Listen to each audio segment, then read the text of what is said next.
Good afternoon. The topic of my lecture will be the selective hydrogenation of aliphatic carboxylic acids to their corresponding aldehydes. You can hear down the reaction schematically. It's a removal of only one of two oxygens from carboxylic acids to form the corresponding aldehyde. It's work done by me as part of my PhD study with cooperation of some undergraduate students under the supervision of Professor Ponich at the Leiden University in the Netherlands. Now, why are we interested in making aldehydes in the first place? Aldehydes are frequently used either as flavors or fragrances because they have very strong taste and odor on themselves, or as intermediates in a large range of industrial processes like the production of dyes, agrochemicals and pharmaceutics, for example. But all present-day production methods to make aldehydes have their drawbacks. They are mostly expensive. They can be corrosive because there's, for example, chlorine-containing elements and products in the reaction mixture, and they all produce stoichiometric amounts of waste. So it would be very nice to have an alternative production method that is cheaper, not corrosive, and would even be much nicer if you would make use of an easy available starting material like carboxylic acids, which are readily available or easy to synthesize. But carboxylic acids have one problem. They have essentially two equal oxygen atoms. Certainly when they are absorbed on a catalyst surface, they're always absorbed theoretically, and you have two equal oxygen atoms. And you want only to remove one of the two in order to make the aldehyde. Well, there are two possible ways to do that. One is more or less classical, by making, for example, the ester or the acid chloride. Hydrogenolysis of the first one yields alcohols. The next lecture will deal with this topic. And the hydrogenation of the chloric acid yields the desired aldehyde, but has drawbacks. It is a corrosive mixture with chlorine, and it has stoichiometric amounts of chlorine-containing waste. So it would be nice to have a selective catalyst that can directly hydrogenate the acid to the aldehyde with its only byproduct, water. Well, there's already some research done on this subject by industrial groups. I mention here just a few. DSM in the Netherlands, Mitsubishi in Japan, Shell, have some patents on this subject. They make use of oxylic catalysts like zirconia, chromia, manganese oxide and iron oxide. And they all say that when you use acids without alpha hydrogen, like benzoic acid or trimethylacetic acid, you can produce the aldehyde with a good yield. But as soon as you use aliphatic acids with alpha hydrogen, means hydrogen on this alpha carbon, you don't get the aldehyde, but you get an undesired byproduct, ketone. We'll come back on this later. So what these patents claim is that selective hydrogenation of aromatic acids is possible indeed, but that selective hydrogenation of aliphatic acids is not possible because you get side reactions. What are the side reactions? Let's see here the most important. First one is decarboxylation. The CO2 split off from the acid, and you have an alkane and carbon dioxide. This reaction occurs easily on metals and at high temperatures, so it's also easy to avoid by just simply not using metals or high temperatures. But the other reaction that's very hard to avoid is the ketonization. Written here, you have two molecules of the acid react together to symmetric ketone, water and carbon dioxide. This is the most occurring reaction on oxylic catalysts, and it's very hard to suppress, and we need to suppress it if we want to get the desired reaction, selective hydrogenation, written here. So the problem I had to solve was the problem of selectivity, suppressing this ketonization reaction in order to get a high yield of the aldehyde. The strategy I followed is the following. I wanted to know more about the mechanism of the undesired reaction, the ketonization reaction, because maybe with this knowledge I could suppress it more easily.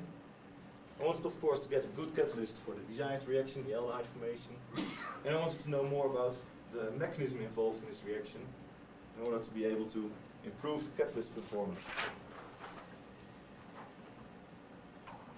Well, I did the research with 4 model compounds, 4 models for aliphatic acids, from top to bottom: acetic acid, propionic acid, isobutyric acid or dimethylcitric acid, and pavetic acid, trimethylcitric acid. And in the same order from top to bottom, the number of alpha hydrogen atoms decreases from 3 to 0. The catalysts I tested were pure oxides or pure oxides with platinum deposited on it. I did the catalytic tests in a flow system at 1 atmosphere pressure with a hydrogen acid ratio of about 30, and temperature ranges I used is between 50 and 450 degrees Celsius with analysis with gas chromatograph and mass spectrometer. Now this brings me to the first results. As I said, I first looked at the undesired reaction, the ketonization reaction. I've written down again the reaction scheme. What I found was that there were 2 ways to form this ketone. One way is on aldehydes with a low lattice energy, so are essentially basic, on oxides with a low lattice energy, they are basic oxides. For example, written down a reaction of calcium oxide with acetic acid. The acid dissolves the lattice structure, you get bulk acetates, and decomposition of these acetates yields the acetone and calcium carbonate, which in this turn is a good catalyst for the same reaction. So this is a bulk reaction. And on oxides with a high lattice energy, the lattice remains intact during the reaction, but still you also get the ketones, but obviously via a different reaction, because there are not bulk salts formed. But the literature does not agree on which mechanism is involved in this surface reaction to ketones. So I had to take a closer look at it myself. Well, these are as a plot of the 4 acids I used on iron oxide, example. Here the 4 acids, acetic acid to trimethylcitric acid. So decreasing number of alpha hydrogen atoms from there to the right. And we see that the ketone selectivity is completely suppressed when no alpha hydrogen is present. So this alpha hydrogen seems to be important in the formation of this ketone. I looked at the importance of alpha hydrogen more closely by letting acetic acid react over a deuterated surface, and we find in the product, acetone, we find a deuterium in the place of the alpha hydrogen. While the product itself does not exchange deuterium with the surface. So it means that it is formed during the reaction, deuterium is exchanged with the molecule. So this alpha hydrogen is really involved in the reaction. And we did some experiments with changing contact times. This plot, by decreasing the apparent contact time, this way, we saw, of course, a decrease in acetone yield, but we saw an increase in the ketene yield, which suggests that ketene or ketene-like species is an intermediate in the reaction to the acetone, ketonization reaction. I've given here the formula of ketene, and we see that to form it, 1 alpha hydrogen atom has to be removed to form this double carbon-carbon bond.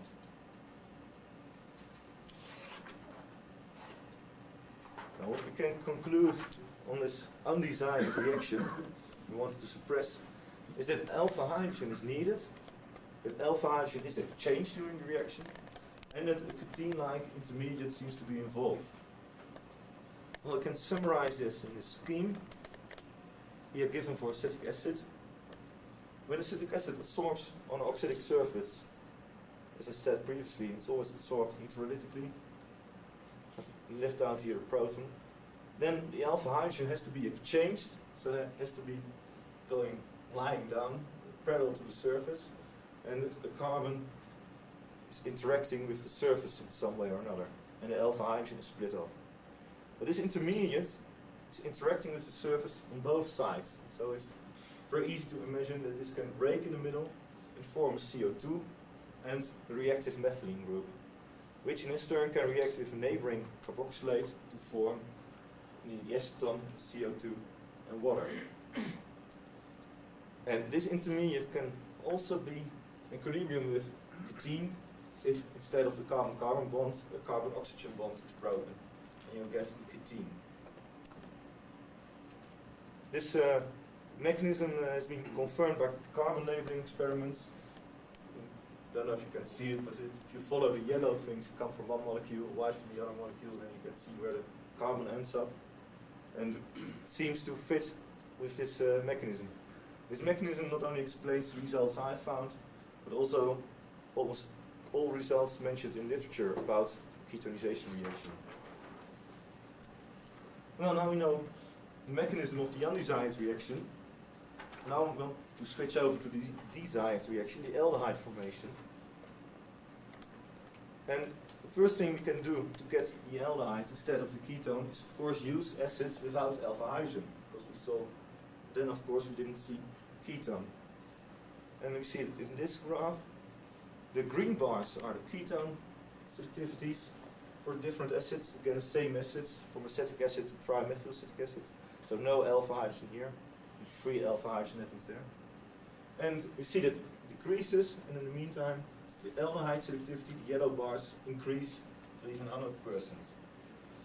This is where the patents are based on. Patents I mentioned in the beginning use aromatic acids or trimethyl acetic acid, which has no alpha hydrogens.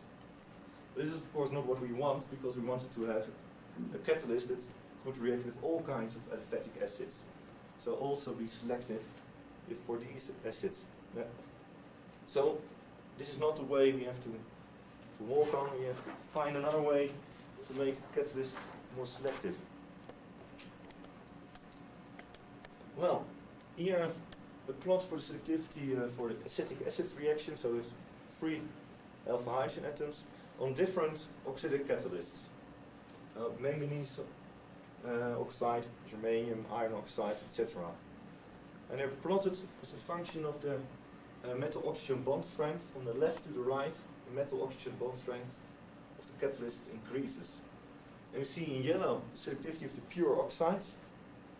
And see that oxides with an intermediate metal-oxygen bond strength, like iron and tin oxide, have the highest selectivity. It's more or less a volcano-shaped plot. When we add platinum to these oxides, that's the green bars, and we see the same curve, but it's all shifted a little bit upwards. And what's not given here, the reaction temperature needed to reach the selectivities is lowered. So we can conclude that intermediate metal-oxygen bond strength is the best catalyst, and addition of platinum increases both selectivity and activity of the catalyst.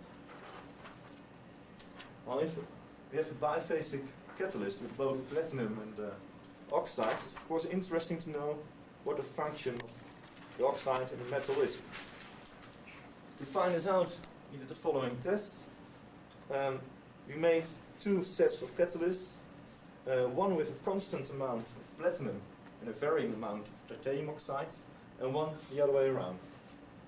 The first one is a constant amount of titanium oxide and a changing amount of platinum. And we see that it's a plot of the conversion, it's a function of the temperature, that all lines more or less coincide. So we don't see much influence in the amount of platinum used. However, when we keep the amount of platinum constant and change the amount of titanium oxide, we see that when we're going from the white to the black line, we increase the amount of titanium oxide in the catalyst, and we see an increase in activity of the catalyst. So very likely the reaction itself proceeds on the oxide, even though platinum is added. Well, then of course it's interesting what kind of sites are needed on the oxide. Therefore I used the same oxide, titanium oxide, but now without platinum, and I pre-reduced it at different temperatures. And this is known.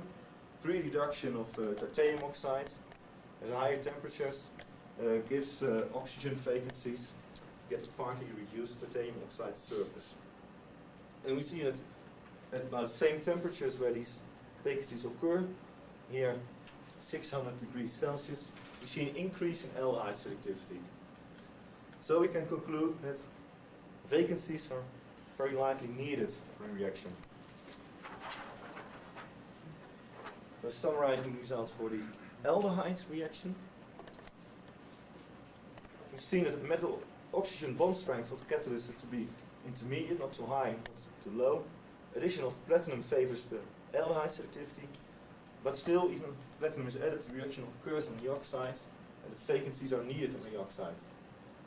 But this can be made clear with the following plot graph. When an acid can react in a vacancy, we see a vacancy is needed, then very easily the carbon oxygen bond can be broken, and when a hydrogen is added, we get desired aldehyde. These vacancies, of course, have to be created. It can be done by reaction with hydrogen, with a surface oxygen atom, and vacancies created.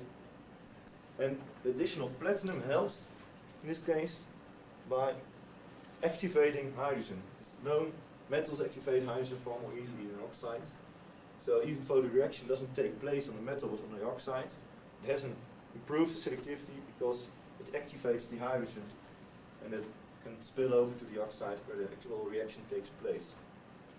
And one nice thing of this, Mars and van Crever kind of mechanism, is that the intermediate involved is asymmetric.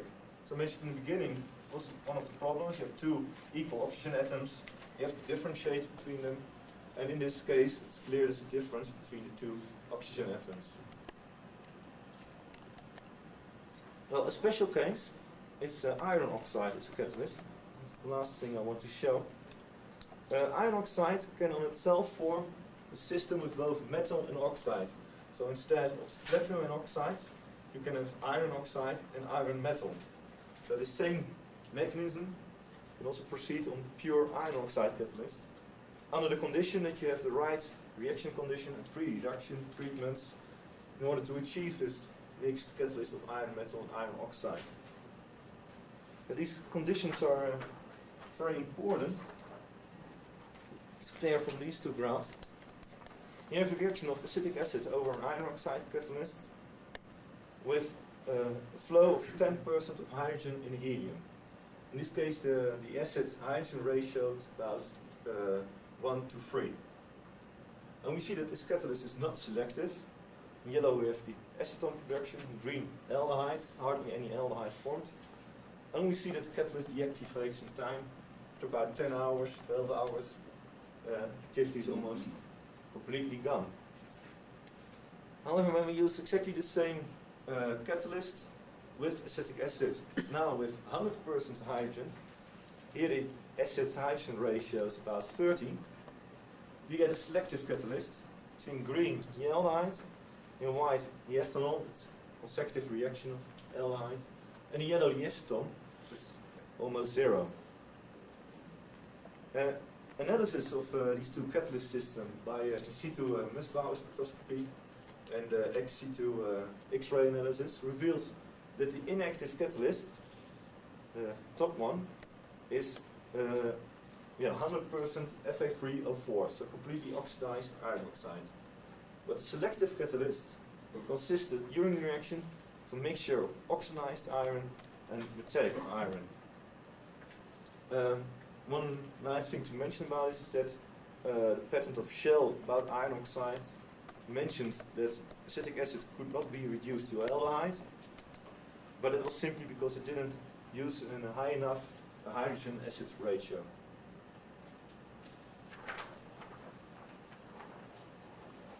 Now this brings me to the last slide.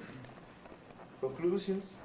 So in contrast to what the patent claims, it is possible to hydrogenate selectively aliphatic acids with alpha hydrogen atoms to their aldehydes. The problem you have to solve is not to get rid of the ketonization reaction. It's competitive with the aldehyde formation. How does this ketonization reaction occur? It occurs on any oxide, but alpha hydrogen is needed. And why is it needed? Because very likely the intermediate is coordinated to the surface via both the carboxyl group and the alpha carbon. And if we want to suppress the ketonization reaction and get a selective reaction to aldehyde, we need to modify the catalyst in such a way that vacancies are present, and that activated hydrogen is present. It's going to be activated by zero valent metal. It can either be iron or platinum. And the mechanism itself very likely proceeds via a Martian van Keulen kind of mechanism. Thank you for your attention.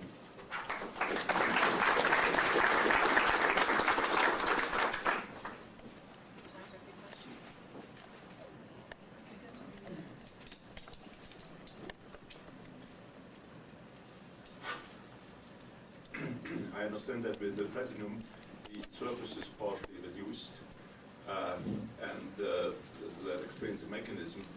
Could you repeat, why do you find then in this idea a shift of the volcano curve towards a higher bond strength? No, I could have to get the plot. No. It's this plot.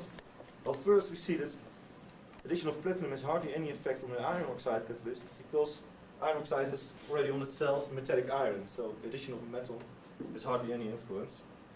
On these catalysts, especially tin oxide, has a positive influence. On this it has a less positive influence because, for example, manganese oxide still forms ketones when platinum is added.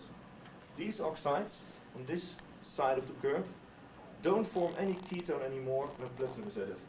So when we use pure oxide, the gap between this selectivity and 100% is completely filled by ketone formation.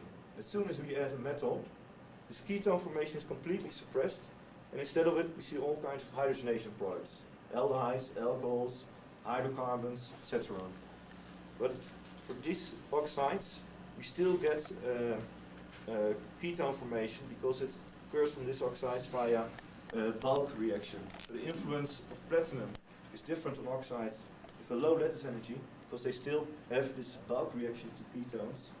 But oxides with a high lattice energy don't have this bulk reaction, and as soon as you add platinum, the surface reaction to ketone is completely suppressed.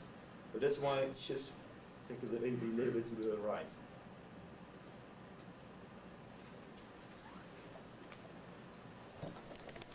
Could you tell us a little bit more about the catalyst, the loading of platinum and the dispersion of platinum?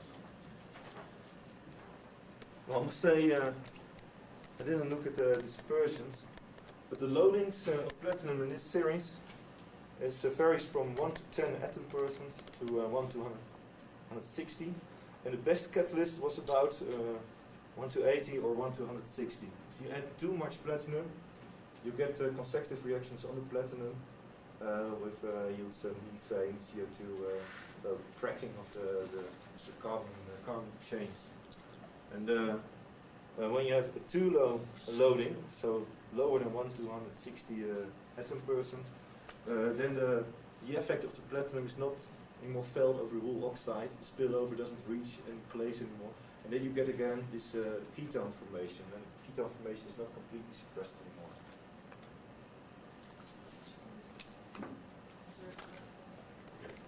Mark Bartow, University of Delaware. I was delighted to see the ketonization mechanism that went via 2 carboxylates. I gather that's a retraction of the previous mechanism from the Monex group. The other thing I'd like to suggest is that the transfer of the CH2 group has got to be concerted for 2 reasons. We only see ketonization on single crystal surfaces of oxides when we have sites present that combine a pair of carboxylate ligands to a common cation. It can't wander over the surface. And secondly, if it's not concerted, you ought to see ethylene as a product of recombination of carbonates. I must say, I completely agree with you. So, no, it's not the right view.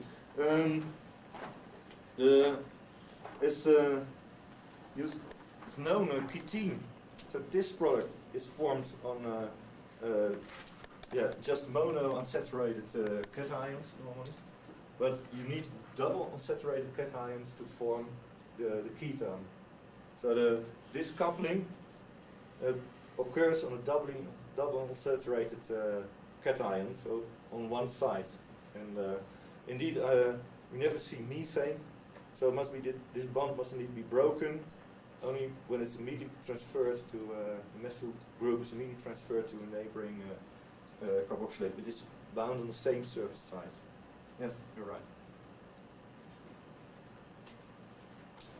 What kind of experimental conditions do you have for the hydrogenation, the hydrogen pressure and the temperature that you do the hydrogenation? Yeah. Well, I did the reaction is the atmospheric pressures of hydrogen and about 3–4% of acid. So a large surplus of hydrogen. And the temperatures depends on the catalyst you use, but on a pre-used iron oxide catalyst, it's between 300 and 350 degrees Celsius. The temperatures that give the best yield of the aldehyde. In your best case scenario, what is your best selectivity towards the aldehyde? I have reached systems where I only got traces of byproducts that were hardly detectable, so 98–99% of aldehyde.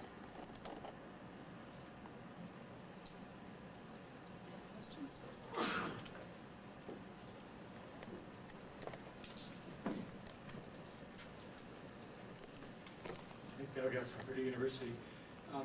If you make platinum iron alloy particles, you can adjust the temperature at which you can reduce the iron, so that you could have a different level of control of the amount of reducible iron. I wonder if you looked at any of those bimetallic alloy systems. It's a good idea, but I have looked at platinum tin bimetallic catalysts, and then you see that when we pre-reduce the catalyst, you don't get the desired aldehyde at all. I have a pure metallic biphasic system, an alloy. But if I reoxidize this catalytic system just slightly, I maybe regain my aldehyde activity. So the only thing I know from these systems is that I need the oxides to get the aldehyde. Okay, I think we'll thank the speaker.